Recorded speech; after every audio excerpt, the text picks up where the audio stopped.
دوستان محبت میکنن تشریف میارن روی صحنه 2 به 2 نقش یک ولی رو بازی میکنن، یک پدر یا یک مادر فرق میکنه که پسرشون به دچار اعتیاده و این پدر یا مادر هم بسیار آدمای متمولی هستند و حالا دارن باهاش چالش میکنن، صحبت میکنن که چرا این کارو کردی، یه جوری باز میدارنش. این مکالمه و گپ و گفت و ما میخوایم اینجا اجرا بشه. جان بفهم. شهرستانی خواهش کنم که یه ذره شخصیت پردازی کنن که این پدر تندخوه یه ذره برامون آزاده. این آدم متمول میتونه تندخو باشه، میتونه آدم منطقی باشه، میتونه این دو نفر مدت‌ها باشه که همدیگر رو ندیده باشن. عنایت کردین، یا اینکه مثلا پسر تازه از فرهنگ برگشته، یا اینکه نه کنار هم زندگی میکردن. هر کدوم از اینا سن هم اگه بگین که خیلی خوب میشه. سنو؟ بله، مثلا پسر چند سالشه؟ پسر جوانه، مثلا فرض فرمایید 23 4 این حدودا. اول شرکت کننده 2 و 3 بیان. بفهمید لطفا. داستان داری؟ چی شما داستان داری؟ نه داستان. بچه‌ها داستانی رو هم ندارن، قراره که بداهه بازی کنن، ولی 2 شرکت کننده دیگر میتونن مشورت کنن اگه بخوان.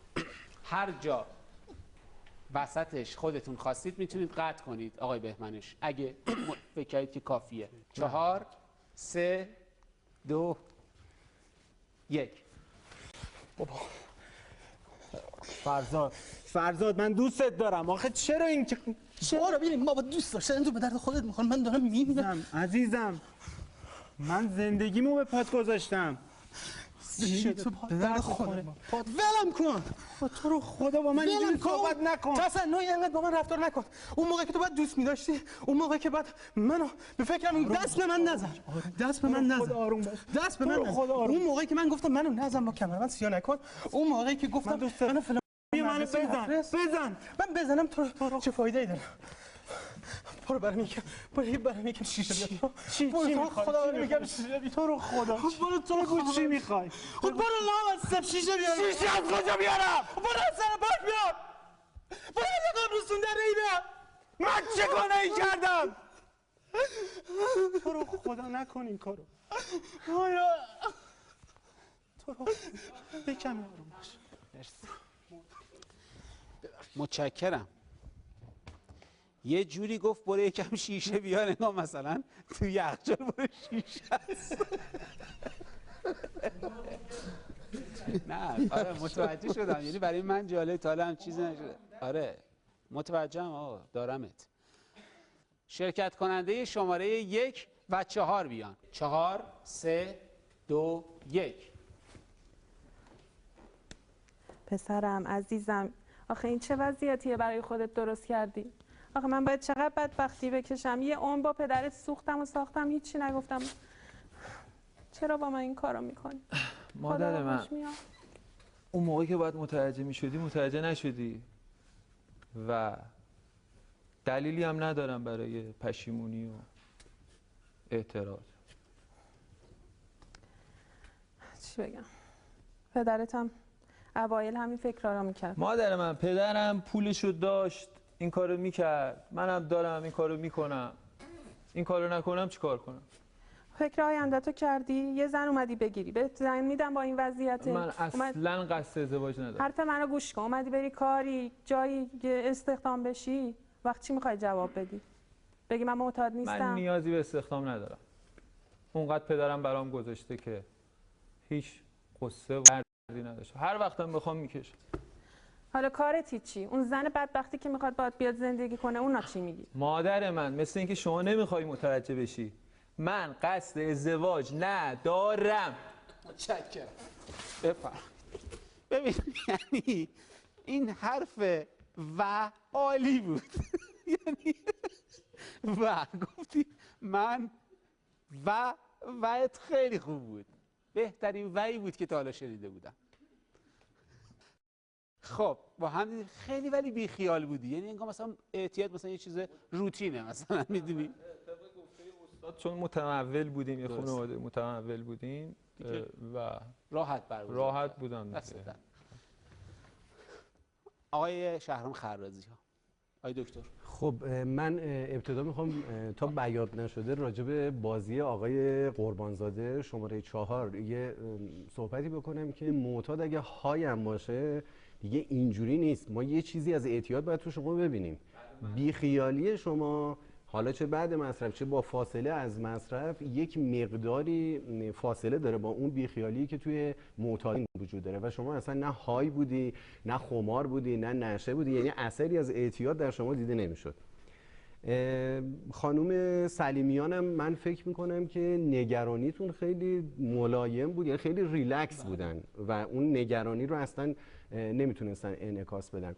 ولی یه چیز ایده خوبی که کلا توی این اجرای دونر وجود داشت این بود که ما با یه معتاد جدیدی روبرو می‌شدیم، ضد کلیشه، که میگفت همینی که هست و این بخشی از واقعیت میتونه باشه، یعنی بخشی از واقعیت جامعه ایران در زمینه اعتیاد. کسانی که معتاد میشن، حالا نه صرفا ایران، در خارج از کشور هم به همین ترتیب هستش که معتادانی داریم که اصلا خیلی بیخیالن. یعنی همونطور که اشاره میشد ثروتی وجود داره که اون ثروت تامین کننده این مواد هست و اصلا مشکل ایجاد نمیکنه و این بیخیالیه هم هست، ولی این بیخیالیه خیلی واقعی تر و نزدیک به اون چیزی که علمی هست در واقع اجرا میشد. ولی اجرای اول آقایون شماره 2 و 3 فکر میکنم که اجرای بهتری بود، ولی دیگه خیلی توی چشم زننده بود و خیلی هیستریکال بود اون اجرا. شماره 1 3 امتیاز، شماره 2 4 امتیاز، شماره 3 5 امتیاز، شماره 4 1 امتیاز. بسیار عالی. آقای متمم بفرمایید. بله، اجرای دومی که دیدیم شرکت کنندگان 1 و 4 به نحو یه موقعیت وارونه به ما نشون دادن. در واقع بیشتر شبیه به پسری بود که خیلی قبراق مادر معتادشو داره چالش میکنه، چون پسر خیلی صاف نشسته بود ولی مادر اتفاقا خم و با لول پایین و بیشتر شبیه به یه موقعیت معکوس بود. ولی هیچ نویسنده نمیتونه اینجوری بنویسه، خیلی سخته. 4 و 1 نفر 1 امتیاز. شرکت کننده های 2 و 3 هم در واقع تو متنی که داشتن کار میکردن چیز جدیدی برای ما نداشتن ولی راحت تر بودن. شرکت کننده شماره 2 امتیاز، شرکت کننده شماره 3 امتیاز. خیلی متشکرم. آقای میکائیل شهرستانی بفرمایید. به نظرم میاد که اجرای اول یعنی 2 و 3 این مطلب رو که یک خانواده متمولی گرفتاری منزل شده فراموش کردن. عکس 4 و 1 باز من فکر میکنم 4 و 1 نزدیکتر بودن چون انقدر داشتن که به راحتی بتونن این مواد رو تهیه بکنن، اما نوع جوهره صحنه در نیامد. یعنی اینکه انگار راجع به فرض فرمایین یک خصیصه ناهنجار خیلی خفیف دارن صحبت میکنن. مثلا فرض فرمایین چرا درس نمیخونه این پسر؟